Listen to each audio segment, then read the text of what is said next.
Welcome to Magnolia Bank Academy. My name is Dan Mason, and I'm here to help you get your MBA in home loan finance. So in the 2 decades I've been doing home loans, I've found that most people have a basic understanding of how the home loan works, but they don't understand the inner workings about a mortgage. So in this video, we're going to talk about what goes into a mortgage payment, the types of products available, mortgage insurance, what it is, and maybe even how to avoid paying it, down payment options, and if you even need one at all, and fixed versus adjustable rate mortgages. So the term mortgage is actually derived from the French, mort meaning death, gage meaning pledge. So with a name like Death Pledge, it's no wonder that mortgages can be a little intimidating. So we're going to work today on demystifying the mortgage process so you can walk into home ownership with your eyes wide open. So with that, let's get started. So let's talk about the 4 main components of every home loan. You may have heard the acronym PITI. That stands for principal, interest, tax, and insurance. Let's break them down one at a time. Principal meaning the portion of every payment that goes to repay back the principal loan balance you first took out. So a portion of every payment pays that loan balance down so that over time you eventually pay that balance down to 0. Interest is the portion that goes to the lender. The lender made you a loan, set it at a specified rate. Every monthly payment you make, a portion of that payment will of course go towards interest. Taxes meaning property taxes. When you buy a home, the property tax assessor will assess a predetermined amount of property taxes that go to fund things like schools and infrastructure. We simply take the annual property tax bill, divide that by 12 months. That's the portion of your property taxes that will go towards your monthly payment. Insurance works the same way. Your insurance, you need property insurance to cover things like fire, theft, other catastrophic events. So the insurance is paid on an annual basis. We simply take the 12-month premium, divide it by 12 months, add that to get your portion of the payment that goes towards insurance. Now, additionally, many properties have association dues. If you're buying a condo or townhome, and some even planned unit developments have association dues. The association dues are paid separately. They're never paid through the loan. You will always pay those on your own. In addition to association dues, if you put less than 20% down, your home loan may have mortgage insurance on it. The mortgage insurance will be included in the monthly payment, and we'll dive into the details of how mortgage insurance works in another section. So home loans come in lots of different flavors. Let me introduce them to you one at a time. Conventional home loans. This is your plain vanilla A-paper type of home loan. If you're putting down 10 to 20% or more, you've got excellent credit, easily verifiable income, conventional home loan is most likely the loan for you. FHA, the Federal Housing Authority. Most first-time home buyers are going to use an FHA loan to buy their first home. It allows as little as 3.5% down, a little bit more flexible with the credit scores and debt-to-income ratios. VA, the Veterans Administration. These are for our men and women who have served. It allows up to 100% financing. It allows a little bit more flexible underwriting criteria, a little lower credit scores, a little bit higher debt-to-income ratios. USDA, yes, that USDA, the U.S. Department of Agriculture, offers home loans. They are designed for the more rural areas. If you live not in a large city, you are looking for 100% financing, yes, you can buy a home in a rural market with no money down as long as you don't exceed certain income limitations. Lastly, non-QM loans, non-qualified mortgages.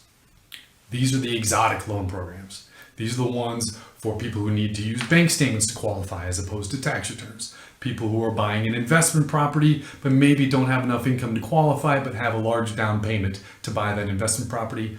Non-QM loans are the product designed for that. Let's dive into them one flavor at a time. Conventional home loans. As I mentioned earlier, these are for the A-paper borrowers. Conventional home loans do require a 620 or higher credit score, but generally they're going to skew even higher than that. If you've got a 700, 740 credit score, the conventional home loans are designed for you. Additionally, for a conventional loan, you will be required to verify your income. If you're a wage earner, we have to verify W-2s and pay stubs. If you are self-employed, perfectly fine to go with a conventional home loan, but we just need to see 2 years of tax returns, As long as those 2 years of tax returns show a profit, we can get you qualified for a conventional home loan. Additionally, if you have strong credit scores, 700 or higher, you can get into a conventional loan with as little as 3% down. If you're putting 10 or 20% down as a down payment, that's even better for a conventional. It's designed for those situations. The most common loan programs for a conventional loan are going to be your 30-year fixed. The vast majority of home buyers do choose a 30-year fixed, although they do come in a 20, 15, or even a 10-year fixed. And of course, there are adjustable rate mortgages as well, 3, 5, 7, and 10-year ARMs, which we'll dive into down the road. FHA loans, the Federal Housing Administration. When you're thinking of first-time home buyer loans, this is most likely the home loan you're thinking of. Now, this is the program for somebody who's tired of paying somebody else's mortgage and wants to start paying your own. So the nice thing about FHA loans is flexibility. They allow for as little as 3.5% down as a down payment. They also allow you to go as low as a 580 credit score.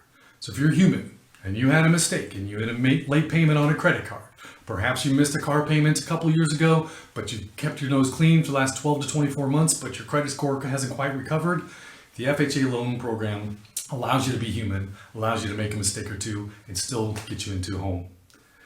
Additionally, the FHA programs also have flexibility when it comes to debt to income ratios.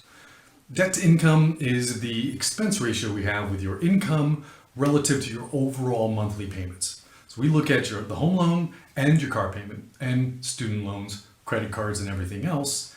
And the FHA loan will allow you to go a little bit higher, a little bit more flexibility, and allow you to get into that home, whereas a conventional loan is going to have a lot tighter guidelines. It isn't all good news. The FHA does have a catch. The FHA does limit the loan limits by county. So for example, in an expensive area like Southern California, for example, FHA county loan limits are going to be higher because home prices and home values are higher. However, if you live in somewhere more affordable, like the Midwest, FHA is going to have lower limits that are going to vary from county to county.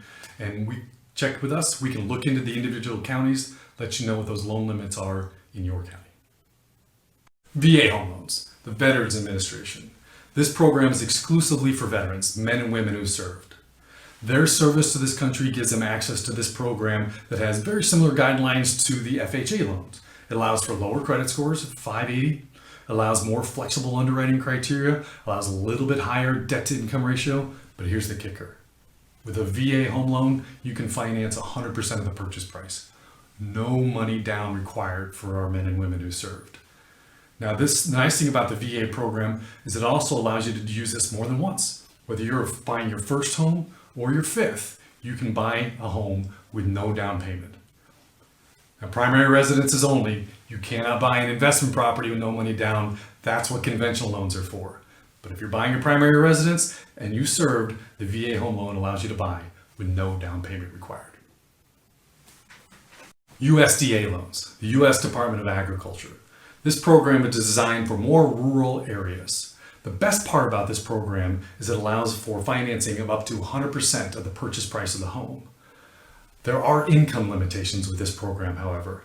Ironically, if you make too much money, you can't qualify for a USDA loan. But if you prefer to live away from the big cities, this program may be right for you. Non-QM loans, non-qualified mortgages. These are the exotic loan programs. These are the ones that are designed to give a little bit more flexibility, a little bit more creativity when qualifying for a home loan. I'm going to give you a couple examples of how they work. For example, there's a 12-month bank statement program. If you're self-employed, perhaps your tax returns don't show enough income to qualify, but your bank statements show plenty of cash flow flowing through them, and you've got very good credit, and you've got a down payment to put down, a 12-month bank statement program may allow you to purchase a home while using the bank statements to qualify rather than using your traditional tax returns. Another example of a non-QM loan is a DSCR loan, Debt Service Coverage Ratio. This is for investors looking to buy investment properties, but again, their tax returns may not show enough income to qualify for a traditional conventional loan. So a DSCR loan allows us to use the rental income from the rental property to qualify for the mortgage payment.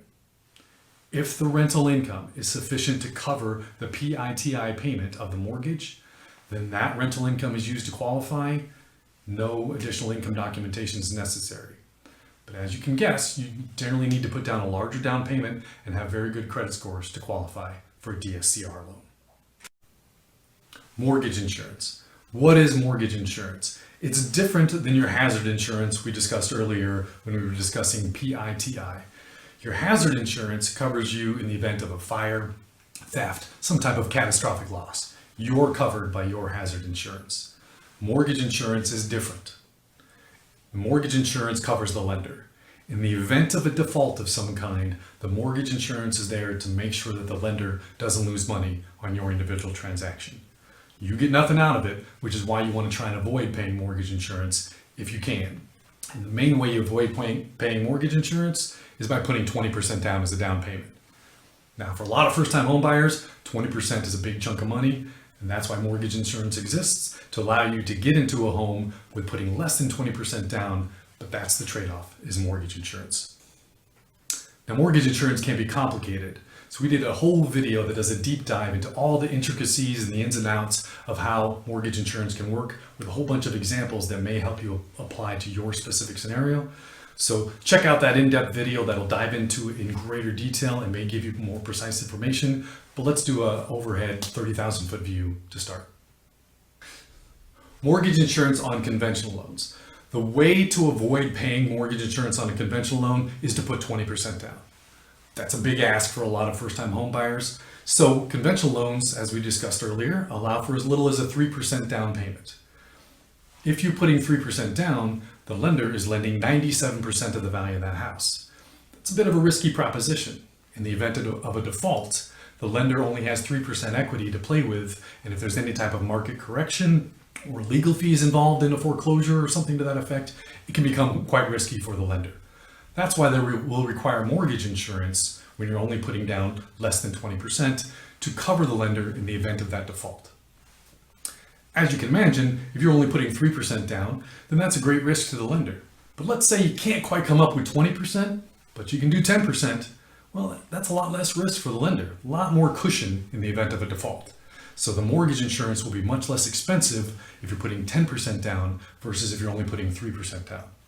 Carry that further, 15% down, of course, will be even less than 10% down.